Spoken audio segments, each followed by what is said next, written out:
Hi students, मिलते हैं हम लोग अपने नए वीडियो में। आज के हमारे टॉपिक्स हैं इकोनॉमिक्स।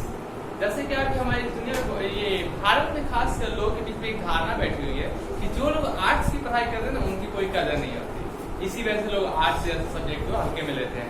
परंतु मैं आज आपको एक लाइन में अर्थशास्त्र का महत्व समझाता हूँ। क्योंकि मैं भी अर्थशास्त्र का स्टूडेंट हूँ, इसी वजह से मैं अर्थशास्त्र के बारे में थोड़ा बहुत जानकारी है मुझे, और वही मैं आपको भी जानकारी देना चाहता हूँ। हमारे देश के एक प्रमुख अखबार हिंदुस्तान टाइम्स के अनुसार एक सर्वे हुआ था कि भारत के 80% लोगों को इकोनॉमिक्स समझ में नहीं आती है। इकोनॉमिक्स का महत्व मैं आपको जस्ट एक लाइन में समझाता हूँ। एक प्रसिद्ध अर्थशास्त्री, नाम आपने किताबों में जरूर पढ़ा होगा, B.A. स्मिथ, जिन्हें अर्थशास्त्र का जनक, अर्थशास्त्र का फादर मतलब पिता भी कहा जाता है, फादर ऑफ इकोनॉमिक्स भी कहा जाता है। उन्होंने कहा था अर्थशास्त्र धन का विज्ञान है। इतनी तो हल्की लाइन आपको समझ आती होगी। अर्थशास्त्र धन का विज्ञान है। अब धन तो समझ में आता ही होगा आपको कि धन क्या होता है, और दुनिया में कोई ऐसा इंसान जिससे कि धन प्यारा ना हो। जबकि आपको धन प्यारा है तो इसी वजह से धन का विषय भी प्यारा होना चाहिए, जो कि है क्या, अर्थशास्त्र। अब बोलेंगे नहीं हम क्या प्रोफेसर बनने वाले हैं इकोनॉमिक्स के, तो ऐसी बात क्या है, आपको भी तो कुछ धन चाहिए ना। तो आपके जेबों में धन चाहते हैं कि भरा हो, तो जब वो भरेगा तो भरने के लिए आपको कहाँ जाना होता है, बैंक में। और किस प्रकार से रखेंगे, इसके लिए इकोनॉमिक्स की जानकारी तो होती है, होनी चाहिए, नहीं भी होती तो आगे चल के लेना पड़ता है। इसके लिए इकोनॉमिक्स एडवाइजर लोग लेते हैं कंपनियों में। तो चलिए हम लोग उतनी बड़ी बातें नहीं करते हैं, पर चलते हैं काम की बात में, जो कि आपको 10th क्लास के एग्जाम में नंबर दिलाएगा। क्या है हमारे काम की बात, प्रति व्यक्ति आय, राष्ट्रीय आय, सकल घरेलू उत्पाद। ये जो पॉइंट है ना, ये लोगों के लिए बहुत चर्चा का विषय है। सकल घरेलू उत्पाद आए दिन आपने सुना होगा, भारत का जीडीपी नीचे की ओर जा रहा है। आपने सुना होगा भारत का जीडीपी नीचे की ओर जा रहा है। लोग सोचते हैं जीडीपी क्या है जो हमेशा ऊपर की ओर नीचे की ओर जाता रहता है, ये क्या कोई इंसान है जो ऊपर और नीचे जाता है? तो नहीं, ऐसी कोई बात नहीं है। जीडीपी एक टर्म्स होता है जो कि आज मैं आपको समझाने जा रहा हूँ। पहले बात करते हैं हम लोग, चलिए आज जीडीपी से बात कर लेते हैं। जिस जीडीपी क्या होती है, तो ये मैं आपको बोलचाल के साथ समझाता हूँ जिससे कि आप समझ पाए कि जीडीपी क्या बला है। जैसे आपके घर में आपके पिताजी या आपके जो भी अंकल आंटी जो भी होंगे, वो लोग कुछ पैसा कमा कर लाते होंगे ना, तो उनके लिए जो टोटल वो लोग कमा कर लाते हैं ना, उन सभी को मिलाकर जो आपके घर का एक एस्टिमेट होगा कितने रुपए आमदनी होती है, उसी को हम लोग ये सकल घरेलू उत्पाद के रूप में जानते हैं। ये तो आपके घर की बात हुई। अब बात करते हैं देश की। देश में क्या होता है, किसी भी देश के द्वारा सिर्फ भारत की बात हो रही होती है, सभी देशों में जीडीपी होता है, अमेरिका की भी होती है, चीन की भी होती है, भारत की भी होती है। इसी वजह से यहाँ पे टर्म्स क्या होता है, किसी भी देश के द्वारा एक निश्चित अवधि में उत्पादित वस्तुओं तथा सेवाओं के मौद्रिक मूल्यों को सकल घरेलू उत्पाद कहते हैं। समझ आई बात? फिर से मैं आपको सुनाता हूँ। किसी भी देश के द्वारा एक निश्चित अवधि में उत्पादित वस्तुओं तथा सेवाओं के मौद्रिक मूल्य को जीडीपी कहते हैं। हिंदी में कहते हैं उसे सकल घरेलू उत्पाद। समझ में आई बात? चलिए मैं इसे विस्तार से समझाता हूँ होता है कैसे। मान लीजिए कि भारत में जितनी फैक्ट्रियां हैं उसमें जो सामान बने होंगे, जो सेवाओं के क्षेत्र में क्या आता है, सेवा क्षेत्र क्या होता है। पहले तो हम लोग कह लेते हैं कि आर्थिक क्षेत्र कितने भाग के होते हैं। आर्थिक क्षेत्र 3 प्रकार के होते हैं, प्राथमिक, द्वितीयक और तृतीयक। प्राथमिक में क्या क्या आता है, अब कहेंगे ये क्या एक नया टॉपिक पढ़ाने चले थे, जीडीपी या पढ़ा रहे हैं आर्थिक क्षेत्र, तो ये दोनों एक दूसरे से जुड़ा हुआ है। आर्थिक क्षेत्र क्या होता है, आर्थिक क्षेत्र होता है जिसके आर्थिक मतलब क्या होता है, अर्थ मतलब पैसा, या अर्थशास्त्र बनाया तो अर्थ मतलब पैसा। अब पैसे के काम करने वाले को 3 भागों में बांटा गया है। किन किन क्षेत्रों में काम करेंगे लोग, तो पहला भाग क्या आता है, खेती, कृषि। हमारे देश का प्रमुख पेशा क्या है, कृषि। हमारे देश के सभी लोग अधिकतर लोग क्या करते हैं, कृषि। इसी वजह से फर्स्ट पे हमारा क्या आता है, कृषि। दूसरे पे क्या आता है हमारा, उद्योग। और तीसरे पे क्या आता है, सेवा। तो कृषि तो आप लोग समझते ही है। कृषि में क्या होता है, खेतों में लोग जो काम करते हैं, सिर्फ खेतों में काम करना कृषि नहीं कहलाता। अब चाहे मान लीजिए चावल की फैक्ट्रियां हैं तो वो भी कृषि के अंतर्गत आती है। मछली पालन हो, मुर्गी पालन हो, ये सब किस में आते हैं, गौ पालन हो, हमारे गाँव में होते हैं, लोगों के पास गाय होते हैं, ये भी किस में आता है, कृषि में आता है। अब बात करते हैं दूसरे सेक्टर की, द्वितीय क्षेत्र। उसमें क्या होता है, उद्योग क्षेत्र की बात करते हैं। तो उद्योग में क्या आता है, उद्योग में तो आप समझते होंगे छोटे फैक्ट्रियां भी होती है, आपके घरों में आपने फैक्ट्रियां लगा रखी, वो भी फैक्ट्रियां होती है। मध्यम उसमें क्या होते हैं, करीबन उसमें 500 तक लोग काम करते हैं। बड़ी फैक्ट्रियां होती है, बहुत बड़ी बड़ी फैक्ट्रियां होती है, जैसे लोहे की फैक्ट्रियां, सीमेंट की फैक्ट्रियां, अल्युमिनियम की फैक्ट्रियां, रेलगाड़ियों की फैक्ट्रियां, ये सभी क्या होते हैं, उद्योग क्षेत्र में आते हैं। अब बात करते हैं सेवा की। अब बात करें सर सेवा क्या होता है, ये तो एक नई बात आप कह रहे हैं सेवा। तो सेवा में कुछ उत्पादन नहीं होता, सिर्फ क्या होती है आपके कार्य को सहज बनाने में हम आपकी सहायता करेंगे, वही सेवा होता है। जैसे सेवा में क्या होता है, LIC में आपको क्या लगता है, LIC में क्या नोट छपती है, कुछ बनाया जाता है? नहीं, LIC में कुछ होता नहीं है। सिर्फ LIC में किया क्या जाता है कि उसमें आपके भविष्य की जो समस्या है उन्हें समाधान करने की LIC आपको सेवा देती है।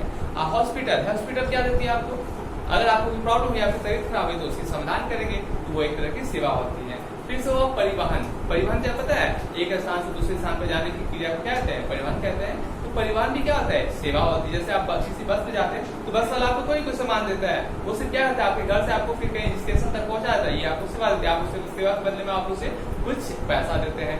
वही तो उसका ये कार्य हुआ कि अभी हमारे देश में क्या, पूरी दुनिया में सबसे ज्यादा क्या होती है, सेवा क्षेत्र का विस्तार हुआ है। अब आते हैं लोग सकल घरेलू उत्पाद। इसी सकल घरेलू उत्पाद में कि मैंने बताया था, क्या बताया था, किसी निश्चित अवधि में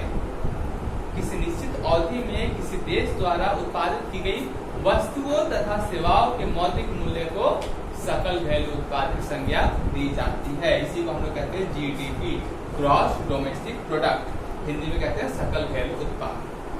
इसमें हमारा क्या होता है, सकल घरेलू उत्पाद में हमारा जो लोग विदेशों से काम करते हैं, हमारी फैक्ट्रियां भी क्या होती है, दूसरे देशों में पैसा लगाती होंगी। जैसे हमारे देश में क्या होती है, अमेरिका की कंपनी है लेज, अमेरिका की कंपनी चाहिए, और भी सारी हमारी कंपनियां हैं जिन्होंने हमारे देश में पैसे लगाए हैं। तो हमारे देश में भी कुछ कंपनियों ने बाहर पैसा लगाया, तो वहां से भी जो पैसा हमारे देश में आता है वो भी सकल घरेलू उत्पाद में जोड़ा जाता है। GDP का पूरा नाम क्या होता है, ग्रॉस डोमेस्टिक प्रोडक्ट। हमारे बच्चों को, 10वीं के बच्चों को शायद ये भी नहीं पता हो कि GDP का पूरा नाम क्या होता है, ग्रॉस डोमेस्टिक प्रोडक्ट। ग्रॉस क्या होता है, सकल, डोमेस्टिक मतलब घरेलू, और प्रोडक्ट मतलब उत्पाद। अब आते हैं अपने दूसरे टॉपिक में, राष्ट्रीय आय। राष्ट्रीय आय मतलब national income. National income topic क्या है, हमारे पूरे इंडिया की आमदनी कितनी हुई है, हमारे पूरे इंडिया की आमदनी अभी कितनी हुई है। तो ये क्या होता है, ये सकल घरेलू उत्पाद से जुड़ा होता है। अगर आपका GDP बढ़ेगा तो जाहिर सी बात है नेशनल इनकम भी बढ़ेगा। नेशनल इनकम और इसमें क्या होता है, तो आखिर अंतर क्या है, इसकी परिभाषा कुछ न कुछ वही होती है, किसी देश द्वारा एक निश्चित अवधि में उत्पादित वस्तुओं तथा सेवाओं के मौद्रिक मूल्य को राष्ट्रीय आय की संज्ञा दी जाती है। परंतु इसमें थोड़ा सा चेंजअप होता है। इसमें क्या होता है कि जो राष्ट्रीय आय की हम बात करते हैं, इसमें अंतर क्या होता है, अंतर ये होती है कि सकल घरेलू उत्पाद में सिर्फ उनके मौद्रिक मूल्यों का, उत्पादन के जो मूल्य उनका कुल योग होता है। और राष्ट्रीय आय में क्या होता है कि जो भी हम लोग सामान बनाएंगे उसमें कुछ खर्च होता है ना, उस खर्च को घटा देने के बाद जो हमारे प्राप्त होता है वो क्या होता है, राष्ट्रीय आय होता है। अब राष्ट्रीय आय को विस्तार से तुम लोग अगले वीडियो में जानेंगे। आज की हमारी जो दूसरी टॉपिक है वो क्या है, प्रति व्यक्ति आय। इसे आप लोग समझिए।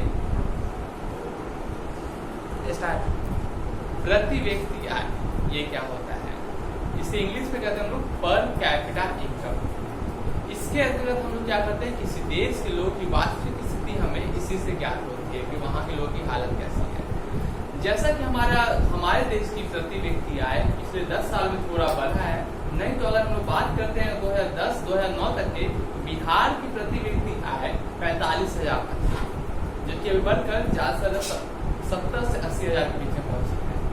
जो कि दूसरे क्या हमारे देश की प्रति व्यक्ति आय 1 लाख से ऊपर हो चुकी है, जो कि बिहार की प्रति व्यक्ति आय भारत में सबसे कम है।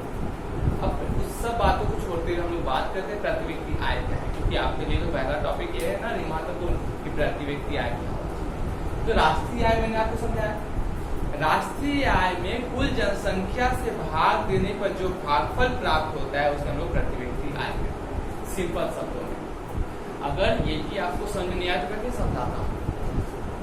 हमारे देश की कुल राष्ट्रीय आय में हमारे देश की कुल जनसंख्या से भाग देने पर जो प्राप्त होता है उसे हम क्या कहते हैं, प्रति व्यक्ति आय।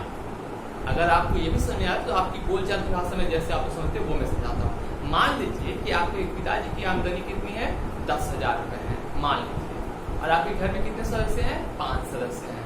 तो 5 से 10,000 भाग देने कितना आएगा, 2,000 रुपया। तो वो आपको प्रत्येक लोगों का प्रति व्यक्ति आय कितना हो गया है? 2000 रुपए हुए ना। इसी तरह हमारे देश की आमदनी अगर मान लीजिए ऐसे, तो ये कितना हो गया है? 200 खरब हो चुका है। अभी लॉकडाउन के अंतर्गत जो डेटा था वो मैं बता रहा हूँ। और हमारे देश की आबादी कितनी हो गई? 1.34, अर्थात 134 करोड़ हमारे देश की आबादी हो चुकी है। तो 134 करोड़ की आबादी को 200 खरब में डिवाइड करेंगे, जो आएगा वही हमारा प्रति व्यक्ति आय होगा। अब प्रति व्यक्ति आय क्या होता है? वो एक एवरेज होता है। ये जरूरी नहीं कि हर राज्य का एक हो या हर व्यक्ति का समान हो। ऐसा क्यों होता है? क्योंकि हमारे देश में पैसों का जो वितरण है ना, बंटवारा, वो बहुत ही अलग अलग हुआ है, मतलब असमान हुआ है। जो अमीर है उस वक्त बहुत पैसा है, जो गरीब है उस बेचारे पास उतना ही कम पैसा है। जैसे देखिए हमारे देश में अंबानी जैसे लोग भी हैं, जो कि अभी दुनिया के 7वें सबसे अमीर इंसान हैं। और हमारे देश में ऐसे भी लोग हैं जिन्हें 7 रुपए की गिनती भी ना हो मंजूर। हमारे देश में आज भी लोग भूखे मरते हैं। हमारे देश में आज भी भूखमरी है, जिन्हें 2 वक्त की रोटियां नहीं मिलती, जबकि अंबानी जैसे लोग दुनिया के अमीरों में गिने जाते हैं। ये था हमारा प्रति व्यक्ति आय। शायद आपको समझ नहीं आया हो तो फिर से समझते हम लोग। प्रति व्यक्ति आय क्या होती है? किसी भी देश के कुल राष्ट्रीय आय में वहाँ की कुल जनसंख्या से भाग देने पर जो भागफल प्राप्त होता है उसे हम लोग राष्ट्रीय आय कहते हैं। आपने सुना होगा कि अभी इंडिया दिन पर दिन क्या हो रहा है? दुनिया का 5वां सबसे अमीर देश बनने जा रहा है जीडीपी के आधार पर। परंतु हमारी स्थिति दिन पर दिन दयनीय होती जा रही है। बताए क्यों? क्योंकि हमारी आबादी भी तो उसी रफ्तार से बढ़ रही है, जीडीपी उतनी रफ्तार से नहीं बढ़ रही जितनी कि हमारी आबादी बढ़ती जा रही है। इसी वजह से हमारे देश में भारत सरकार जनसंख्या नियंत्रण उपाय करने के लिए जनसंख्या कानून फिर से लागू करने जा रही है। पुरानी हमारी जनसंख्या कानून 2000 है। जनसंख्या कानून 2000 में लागू हुआ था, उसके बाद से पिछले 20 सालों से कोई जनसंख्या कानून नहीं बना है। आशा करता हूँ आपको आज के टॉपिक में राष्ट्रीय आय, प्रति व्यक्ति आय और सकल घरेलू उत्पाद समझ में आ गया होगा। मिलते हैं अगले वीडियो में। अगर आपको यह वीडियो अच्छा लगा हो तो चैनल को सब्सक्राइब करें, लाइक करें और बेल आइकन दबाना न भूलें। आपके कमेंट्स हमें नए नए वीडियो बनाने के लिए प्रोत्साहित करें।